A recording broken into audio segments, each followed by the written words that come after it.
My name's Adrian, I'm 32, and I can tell you right now, money doesn't magically shield you from family drama. I've been working since I was 18, building my own business from scratch after walking away from college. Back then, my parents thought I was making the dumbest mistake of my life. You'll never amount to anything without a degree, my mom told me while stirring her coffee like she was auditioning for a soap opera. My dad just grunted in agreement, which was his usual way of dismissing anything I said. They didn't know I had already started my first online venture, a niche e-commerce store, that would eventually grow into a series of companies generating millions a year. But back then, all they saw was a reckless, naive kid who didn't want to work hard. We were never a close family. My parents were the type who measured worth by appearances and status.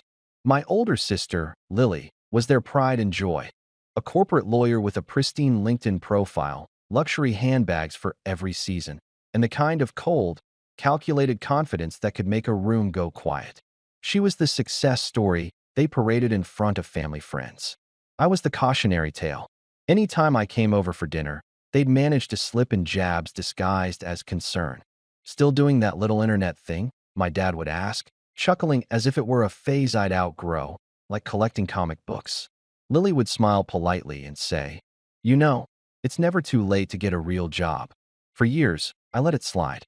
I figured there was no point in defending myself. They wouldn't believe me anyway. And truthfully, I was busy. Building a business from the ground up takes everything you have, and I didn't have the energy to prove myself to people who had already decided I was a disappointment. So I kept my life quiet. I didn't brag about my earnings. I didn't mention that I'd bought my own house in cash by 27 or that I could afford to travel anywhere in the world on a whim. I just smiled through the family dinners, endured the comments, and went home to the life they assumed I didn't have. The breaking point came on a rainy Thursday evening. I'd stopped by my parents' house after my mom texted me asking if I could help with something. When I got there, my dad was in the living room, pacing. Lily was sitting on the couch with a glass of wine, smirking like she already knew I was in trouble. My mom stood by the fireplace, arms crossed, as if she were about to announce some devastating news. "Adrian," my dad started, "we've been talking. You're 32 years old, and it's clear this online nonsense isn't going anywhere. You've had enough time to figure your life out, but you're still wasting your potential." I felt my jaw tighten. "What exactly are you getting at?" He stopped pacing and pointed toward the door. "You've been living in that apartment for years, and you're still here asking for help with small things. We can't keep enabling you." I blinked, confused. "Enabling me? I've never asked you for money. Not once." Lily let out a short laugh. "Oh, come on, Adrian. You've been coasting. You think anyone believes you're making a living off your little business? It's sad, honestly." My mom stepped in, voice sharp. "We've decided it's time for you to stand on your own 2 feet for real. No more coming here when you need help. No more expecting us to bail you out." I stared at them, stunned. "I don't need you to bail me out. I'm doing just fine." My dad's voice rose. "If you're doing so fine, then you can prove it by surviving without our help at all. In fact, you can leave now. Go live in the streets if you have to. Maybe that will wake you up." The room went quiet except for the rain hitting the windows. I glanced at Lily, who was sipping her wine like she was watching a show she'd been waiting all week to see. I could feel the heat rising in my chest, but I forced myself to stay calm. They thought they were delivering some harsh reality check. They thought I'd beg, maybe promise to do better, or get a real job. They had no idea I could buy their house 3 times over without touching my savings. I picked up my jacket from the chair and slipped it on. "All right," I said softly, almost smiling. "If that's what you want." My mom opened her mouth, probably to add one more dig, but I didn't give her the chance. I walked out, shutting the door behind me. As I got into my car, a black sedan that they assumed was a used model I'd barely been able to afford, I caught my reflection in the rearview mirror. I wasn't angry. I wasn't hurt. I was almost amused, because I knew something they didn't. Something they were going to find out in a way they'd never forget. And as the rain poured harder, I drove off into the night, already knowing that 3 weeks from now, their entire view of me, and of themselves, was going to shatter. The first week after they threw me out was strangely quiet. Not emotionally quiet. I had plenty of thoughts running laps in my head, but quiet in the sense that there were no calls, no texts, no follow-up from them. I didn't expect an apology, but some part of me had thought maybe they'd at least check if I was okay. Nothing. It was as if I'd been erased from the family roster entirely. I spent those days working from my home office, though home office doesn't quite do it justice. The place was a modern penthouse overlooking the city, with floor-to-ceiling windows and a study lined with leather-bound books I'd collected over the years. I could sit at my desk and see the skyline stretching into the horizon, a constant reminder of just how far I'd come from the kid they once called a failure. By the second week, I started hearing things from mutual acquaintances, subtle hints that my parents and Lily were concerned about me. Not concerned as in worried for my well-being, but concerned as in shaking their heads and telling people I'd finally hit rock bottom. My mother, it seemed, had told her church friends that I was living out of my car now because my little internet project collapsed. Lily had apparently told one of my old high school friends that I was finally learning life's lessons the hard way. They weren't just painting me as a failure. They were actively building the narrative. One night, I got a text from my cousin Jacob, one of the few family members who had always treated me like an equal. Jacob, hey man, I overheard something tonight. You okay? Me? Define okay. Jacob, your mom was telling people at dinner that you're basically homeless. She said you'll probably come crawling back soon. Me? Interesting. Jacob, also, Lily made a joke about maybe letting you do odd jobs for her firm when you're desperate enough. She said you'd look good fetching coffee. I stared at that last message for a while, letting the words sink in. It wasn't surprising. Lily had been making those kinds of digs for years, but hearing it now, after they'd already kicked me out, hit differently. It was like watching someone set fire to a bridge you had already decided never to cross again, just to make sure it was gone. The third week rolled around, and I decided to make an appearance at my parents' Sunday dinner. Not as a guest. I wasn't invited, but as an observer. Jacob had mentioned that these dinners had become a weekly ritual ever since I left. I pulled up in my car, this time, my other car, the one they didn't know I owned. A sleek silver coupe that turned heads without even trying. I parked a few houses down so they wouldn't see me arrive. From the sidewalk, I could see them through the dining room window. My parents at the head of the table, Lily beside them, all smiles. The conversation seemed animated, glasses of wine raised, plates full. I could imagine the script. Lily talking about her latest case, my parents beaming, and then, right on cue, a mention of how ungrateful I'd been, how I'd wasted my potential. I wasn't angry anymore. No, what I felt was something colder, something sharper. This wasn't just about me leaving their house. This was about the fact that they were using me as a cautionary tale to make themselves look better. They were rewriting my life into a failure story because it made them feel righteous and in control. 2 days later, I got a call from my mom, not to reconcile, but to ask for a favor. Her tone was light, almost mocking. Adrian, darling, your father and I are going to need your help moving some old furniture next weekend. Since you've got nothing else going on, you should have the time. I had to bite the inside of my cheek to keep from laughing. Sorry, I'm busy. She sighed like I was being difficult on purpose. Busy with what? Work. She let out a small, knowing laugh. Of course. Your business. Well, try to make time for family, okay? You might need us someday. That was the moment I realized just how deep their condescension ran. They genuinely believed they were the safety net I'd fall into when life inevitably crushed me. They couldn't even fathom the possibility that I didn't need them, hadn't needed them in years. And yet, even as they belittled me, a small part of me decided to play along just a little longer. Because if I revealed everything now, the impact wouldn't be nearly as satisfying as it could be. No, I'd let them stack the insults, pile on the false narratives, dig themselves deeper into this hole they were building. Because when the truth finally came out, I wanted it to hit them so hard they'd never recover from the embarrassment. And that moment was coming, much sooner than they thought. By the time the fourth week hit, I'd settled into a kind of detached calm about the whole situation. I knew exactly where I stood with them now, and I wasn't losing sleep over it. But just when I thought I'd seen the worst of their pettiness, they managed to find a new low. It started on a Thursday morning with an email from my bank. Subject line: unusual account activity, immediate attention required. My first thought was that it might be some phishing scam, but when I logged into my account, I froze. 2 large withdrawals, each over $7,000, had been made from one of my older accounts. The account wasn't one I actively used anymore, but it was still open because it was tied to a joint savings plan my parents had opened for me when I was a teenager. I had meant to close it years ago, but it had slipped my mind. Both withdrawals were marked as in-person transactions, and both were from a branch 2 blocks from my parents' house. At first, I tried to think of a reasonable explanation. Maybe some banking error, maybe identity theft. But when I called the branch and got the details, my stomach dropped. The teller remembered the withdrawal clearly. According to her, my mother had come in, said I'd authorized her to access the funds for a family emergency, and walked out with a cashier's check both times. I don't know what made my hands shake more, the theft itself or the fact that she'd done it so casually, as if my money was hers to take whenever she pleased. I didn't call her right away.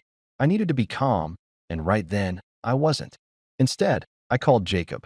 "You're not going to believe this," I said, explaining what had happened. There was a long pause. "Adrian, I think I know where that money went." "Where?" He hesitated. "Lily just put a down payment on a new luxury SUV. She was bragging about how it was a gift from the family for all the hard work she does." The words hit me like ice water. It wasn't enough for them to treat me like a failure. They'd actually stolen from me to reward Lily.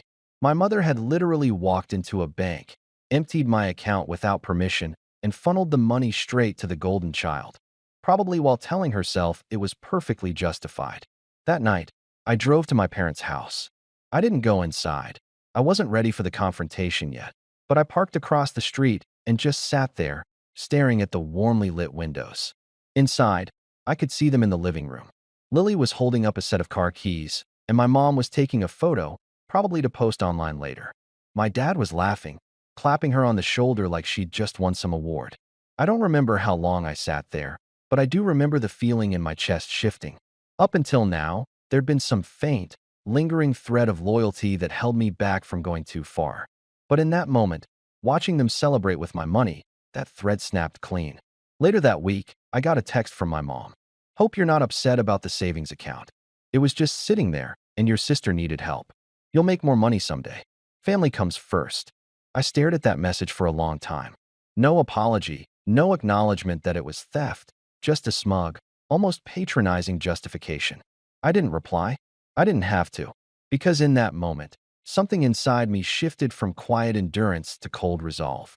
This wasn't about proving my success to them anymore. This was about showing them that the bridge they burned wasn't just gone. It had been replaced with a fortress they'd never get near again.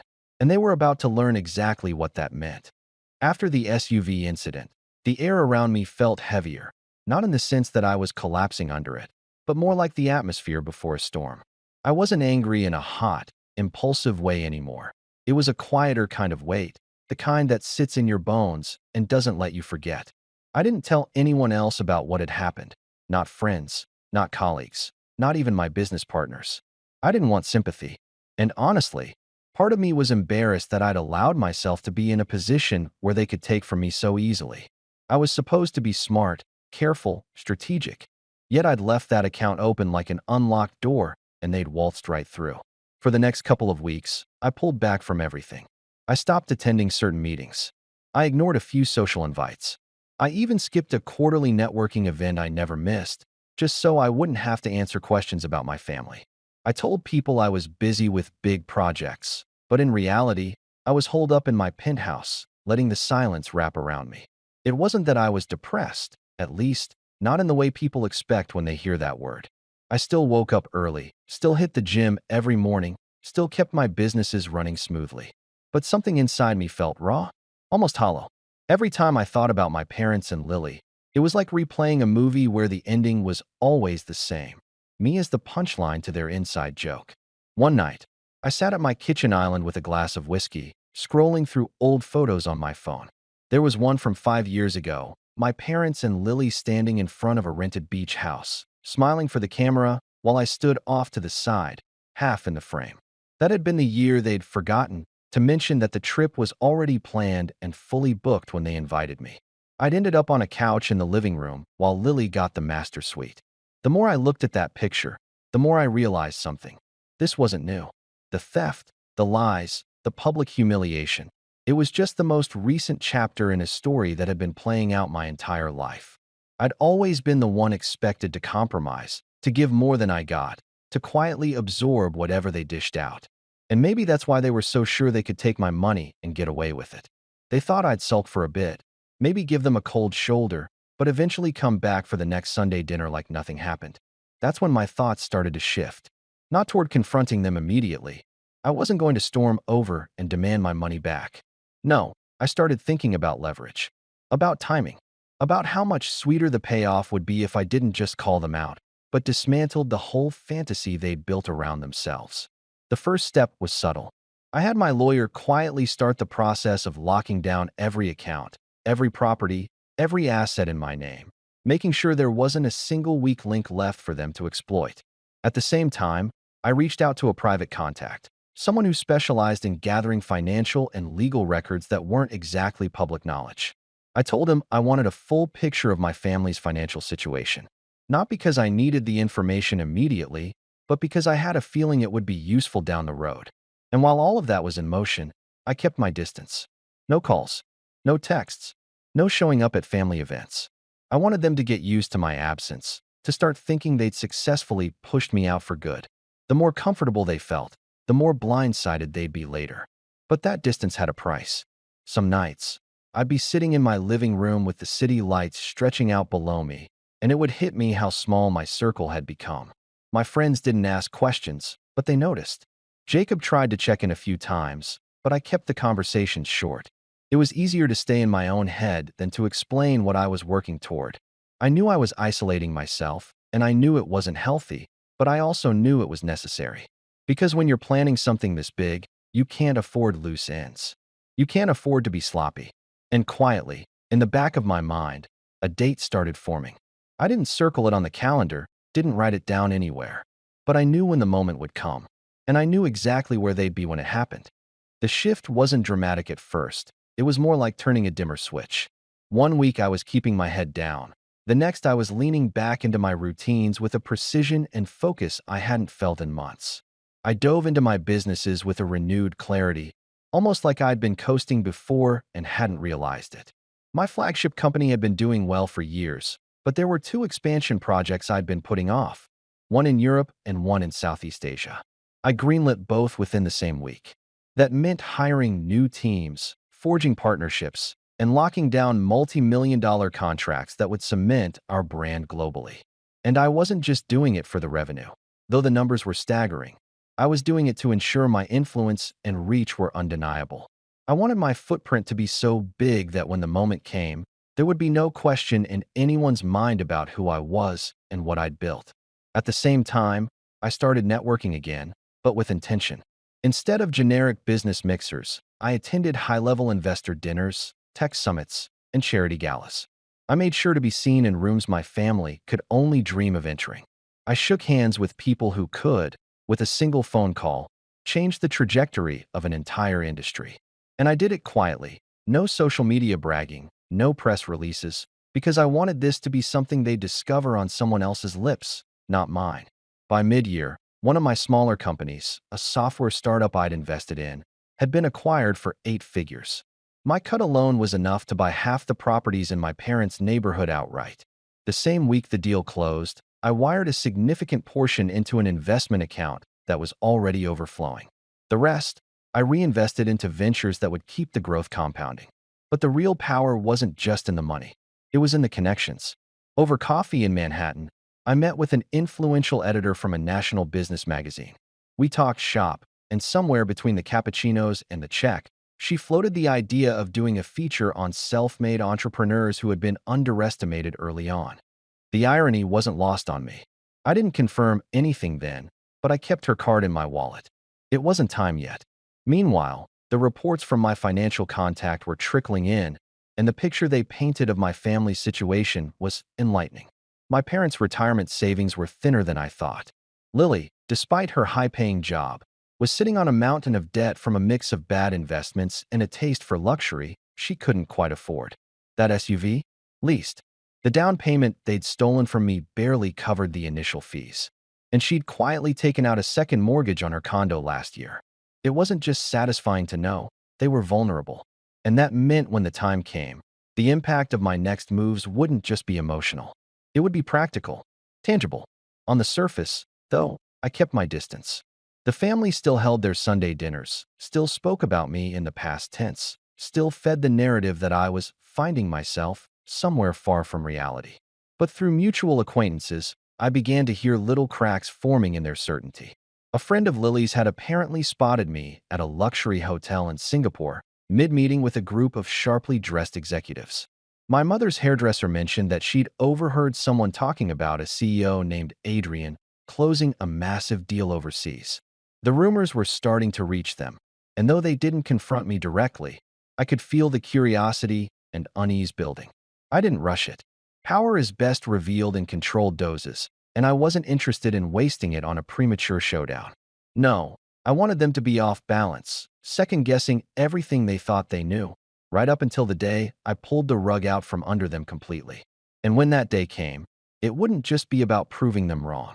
It would be about changing the dynamic forever, about making sure they understood, without a shadow of doubt, that whatever role they thought they played in my life was over.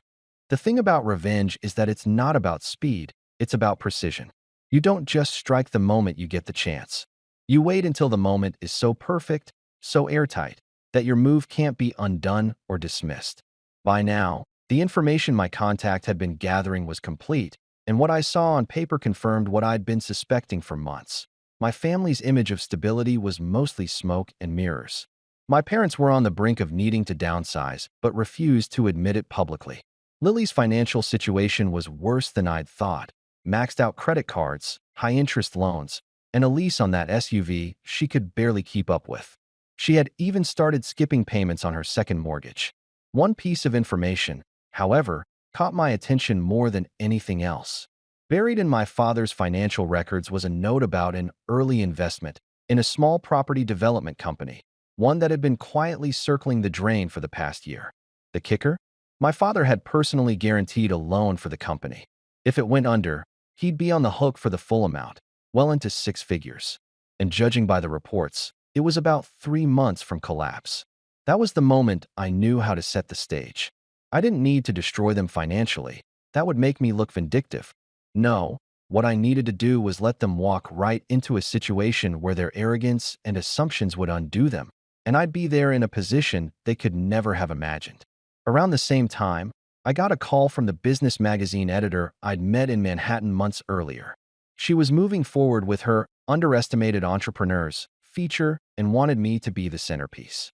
Not just a small write-up, a multi-page spread with professional photos, my full story, and an emphasis on the early days when people told me I'd never make it. I agreed immediately but gave her one condition. The release date had to align with a certain month, the same month my father's failing investment was due to implode.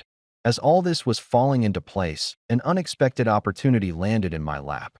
A real estate investment firm I'd done business with before reached out with an offer. They were acquiring distressed assets from smaller developers and needed an infusion of capital from someone they trusted. I'd been one of their top investors in the past, so they were offering me first choice on the deals. When they sent over the list of properties, I almost laughed. Sitting there in the portfolio, highlighted in red as high risk, was a block of partially developed townhomes owned by none other than my father's struggling property company. I didn't commit right away. I asked questions, reviewed the contracts, and quietly positioned myself so that if the company defaulted, as the reports suggested it would, I could acquire the entire project through the investment firm at a fraction of its value. That meant not only would my father's company lose the project, but I'd own it without ever having to deal with him directly. And the best part? On paper, it would look like nothing more than a smart business move on my part. No direct attack, no traceable vendetta. While those gears were turning, I kept my distance from the family, but I made sure my name kept floating into their conversations.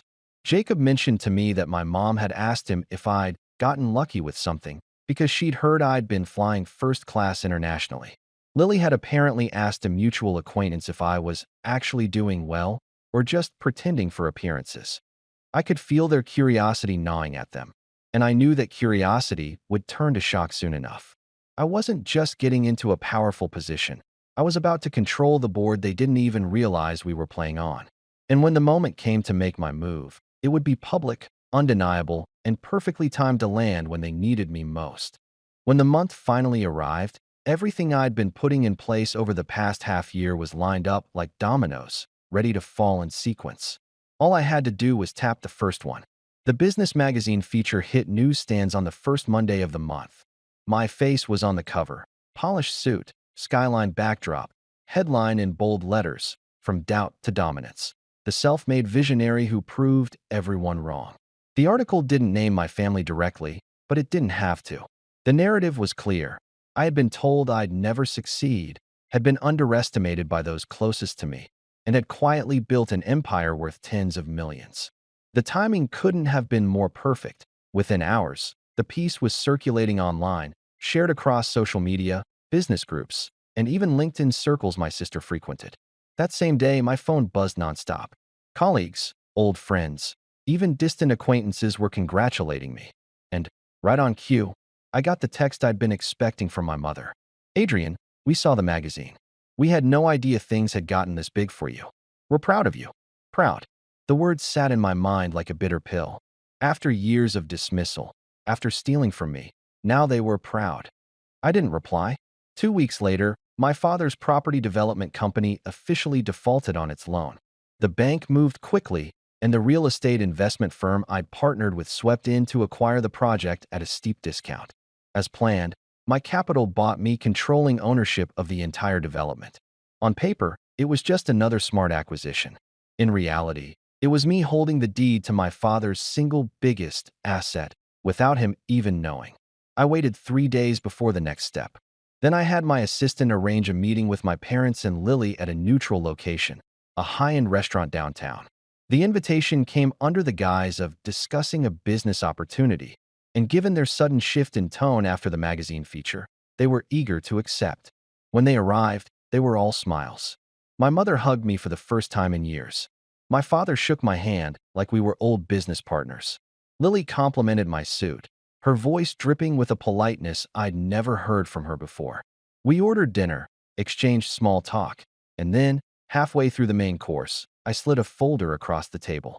Inside was the ownership document for the development they'd been clinging to as their big investment. My father's smile faltered as he read it. This is our property," he said slowly. "Correction," I said, my voice calm. "It was your property. It's mine now." They stared at me in stunned silence. I didn't raise my voice, didn't gloat, just laid out the facts. Their company had defaulted. The bank had offloaded the project. I'd bought it legally, at a fair price, through an established firm. I explained it the way a surgeon might describe a clean cut, precise, unemotional, final. My mother's cheeks flushed red. "Adrian, how could you?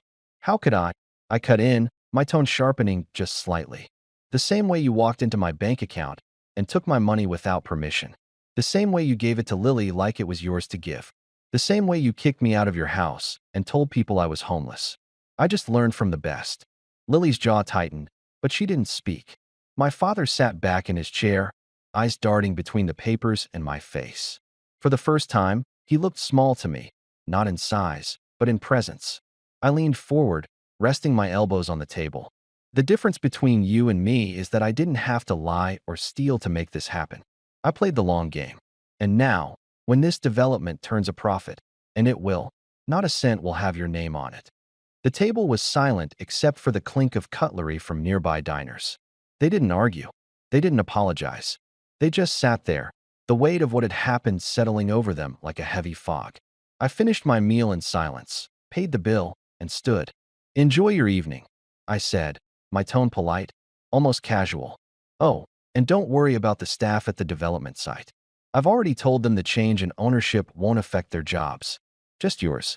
And with that, I walked out, leaving them sitting in the warm glow of the restaurant's chandeliers, the reality of their new position in my world settling in like a cold wind. The fallout came faster than I expected. 3 days after that dinner, I got a call from Jacob. His voice was low, like he wasn't sure whether to sound concerned or impressed. "Your parents are losing it," he said. "Your dad hasn't left the house in 2 days. Mom's been calling around trying to fix things, but everyone she talks to already knows you own the property. And, well, people are talking."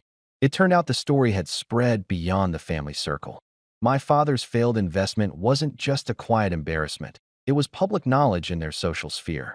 The same people they used to boast to at dinner parties now whispered about how their reckless son had somehow outmaneuvered them in business. I didn't have to lift a finger to make that happen. People love a twist, and this one was too juicy to keep quiet. Lily didn't fare much better. Her SUV lease was up for renewal, and without my parents covering her emergencies anymore, she had to downgrade to something modest. For someone whose image was built on luxury, that was a social death sentence. I later heard she'd quietly put her condo up for sale, trying to keep ahead of her debts. My parents reached out twice in the weeks after. The first time was a text from my mom. "Can we talk? We're still family." I ignored it. The second time was a voicemail from my dad, his tone strained. "We need to find a way forward. You can't just cut us off like this." I deleted it without listening to the end. The thing is, I hadn't cut them off out of anger. I'd simply recognized that there was nothing left to salvage. They'd made it clear who they were when they stole from me, lied about me, and celebrated my supposed downfall. I'd just responded in kind, except I did it without losing my integrity. Months later, the development project began to turn a profit. The townhomes sold faster than projected, and my share of the returns was more than enough to make the theft they'd committed feel like a rounding error. Sometimes I drive past the completed site, watching families move into the homes, kids running around the freshly paved streets. It was mine now, built from their arrogance and my patience. I never saw them at Sunday dinners again. In fact, I never saw them at all. The occasional rumor trickled back through Jacob, how my parents had sold their vacation property, how Lily had taken on extra cases at work to keep afloat. But they were just pieces of a life that no longer touched mine. The last time I heard from my mother was in a short, almost brittle email. "You've changed." I read it twice, then closed my laptop. She was wrong. I hadn't changed. I'd simply stopped playing the role they wrote for me. And I realized, as I looked out over the city from my penthouse balcony that night, that was the real victory. Not the money, not the property, but the fact that they finally understood I didn't need them, their approval, or their version of who I was supposed to be. The final time I thought about it, I smiled to myself and said out loud, just once, for my own satisfaction, "I didn't just live in the streets. I bought the whole block."